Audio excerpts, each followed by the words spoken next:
Hello and welcome to Create Don't Hate YouTube Hub. You are on Joyful Creations channel and this is Jayashree this side. A huge shout out to our wonderful sponsors because of whom we will be giving away a lot of goodies. Hop rules are very easy and quick to follow. For this hop, I have created this altered box which will be going to one of the lucky winners from the comments below. So don't forget to mention your name and country in the comments for participating. Diving right into the tutorial, I have here a 6-inch square MDF box on which I am adding some design texture using the lines and splatter stencil from Dress My Craft.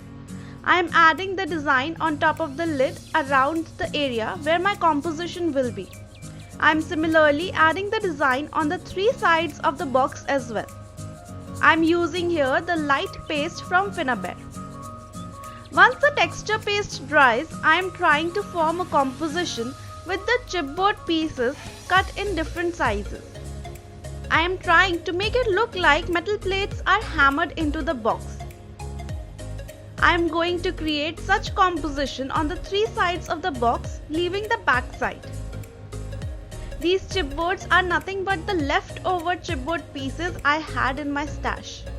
You can go ahead and cut a fresh piece of chipboard in case you have it. You can even use your packaging cardboard for this. I am sticking them with regular craft glue. You may use hot glue as well. Now to make the nails, I am using Nuvo Drops. You can use your hot glue or craft glue as well for this one. I am going to do this on all chipboard pieces on all 3 sides. Now while these dry, I am beginning my composition on the lid of the box. I have made a lot of clay molds using the Mechanica, Cogs and Wings and Numerals molds from Finnabair and Prima. I am also using couple of bottle caps left over from my previous project where I used these jars to make the planters. I am also using a couple of bottle caps left over from my previous project where I used these jars to make the planters. I have linked the video to the previous project in the top right corner in case you want to check it out. I am also using some chipboard gears for more embellishing. Now while I create the composition, why don't you give this video a thumbs up if you are enjoying watching this tutorial, and also hit the subscribe button if you are new to my channel. This hop was created with the aim to spread handmade kindness among the people. It takes a lot for us artists to create content for you, whether it is a blog post or a video tutorial, and it feels great when someone appreciates our art. And with this in mind, we all wanted to promote happiness than hate. All of us 19 artists have decided to share handmade kindness with you all by giving away our projects to one of the lucky winner on each of our channel. So wait no more and comment below with your name and country.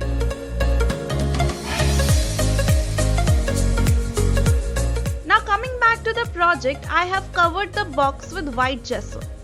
And to begin coloring, I am starting with a spray paint in the color Chestnut from Expressions Craft.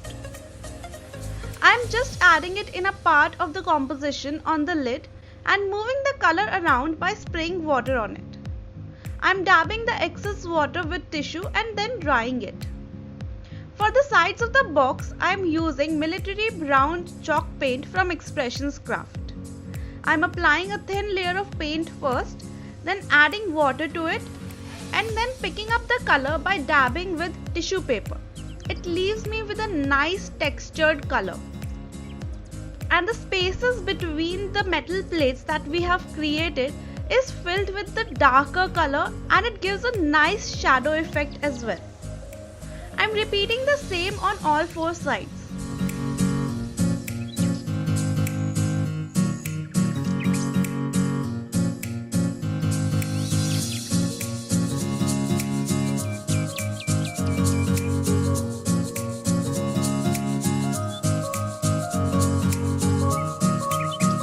Once the sides are done, I am repeating the same on the box lid as well.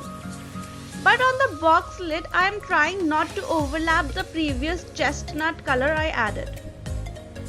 I am going back in with the spray paint to brighten up some areas on the embellishments.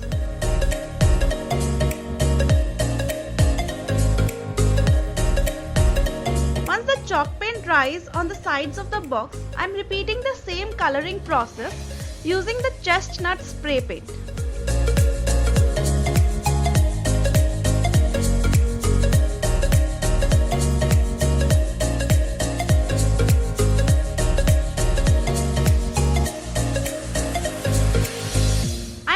Adding some more touches of the chalk paint on the embellishments and other areas around them to create darker tones. Next, I am using the Fired Brick Distress Oxide spray paint. I wanted to create the red rust effect, and since I ran out of the red rust paste itself, this is the nearest color I could find. But once it dried completely, it didn't show much. So I was not very happy with the Distress Oxide spray paint on my mixed media project like this. Next, I am using the golden yellow rust paste. I am simply dabbing with the paint brush to give a yellow rusty look to the embellishments and the metal plates I created on the sides. The yellow color really did add a lot of vibrancy on the box.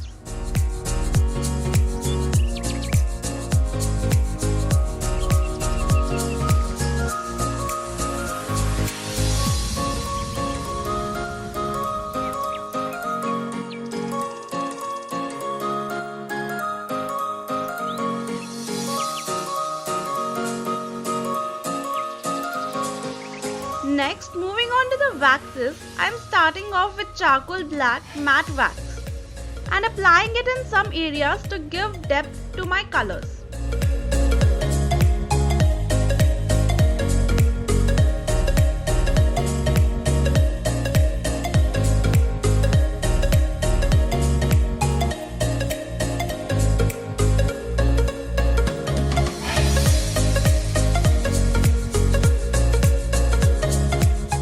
Next, I am using the vintage gold wax and highlighting the embellishments and metal plates made.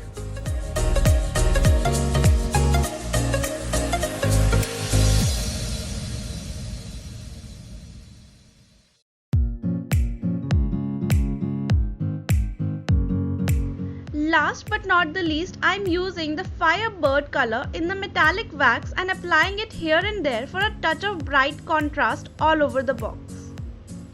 I hope you enjoyed watching this tutorial. The link to your next stop is given in the description box below. Also, don't forget to follow all hop rules to be eligible for winning either this box by me or one of our sponsors' gift. And if you decide to share any of the hop video or share a project made by you and inspired by any hop video, then use the hashtag #CreateDon'tHateYouTubeHop. Please do subscribe to the channel before you go. Until next time, stay home, stay safe and keep crafting. Bye bye.